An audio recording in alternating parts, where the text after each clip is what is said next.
Hello, in this video I'm going to show you exocad workflow. First, start a new project by filling in all project details and select an indication. You also need to configure material options and indicate in options and parameters the restoration type. Please select screw retained. After filling all project details, proceed to CAD workflow. Import relevant scans. After that, you would need to define the scan body. Just select TRI metrics from the list and select proper library parts. Please get familiar with TRI metrics scan bodies. There are four of them, two for P37 and two for P45.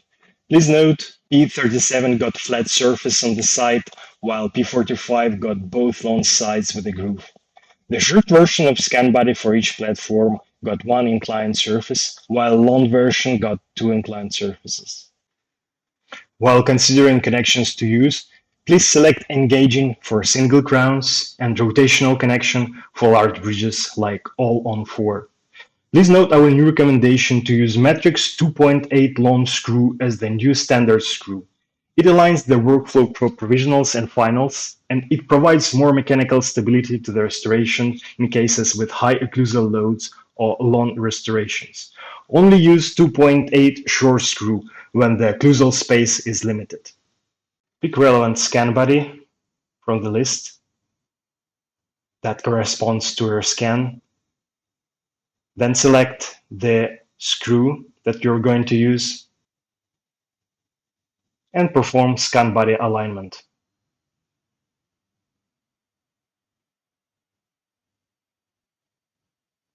Click Best Fit Matching at the end.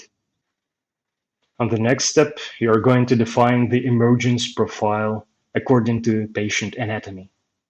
Important here is to respect the minimal wall thickness of 0.9 millimeters. As we go through the usual CAD workflow steps, it is important to define following detail. To obtain smooth transition between emergence profile and the crown, please set the height and radius parameter to 0 millimeters. One of the last steps is definition of screw hole design, and then click Merge and Save Restorations to save your design.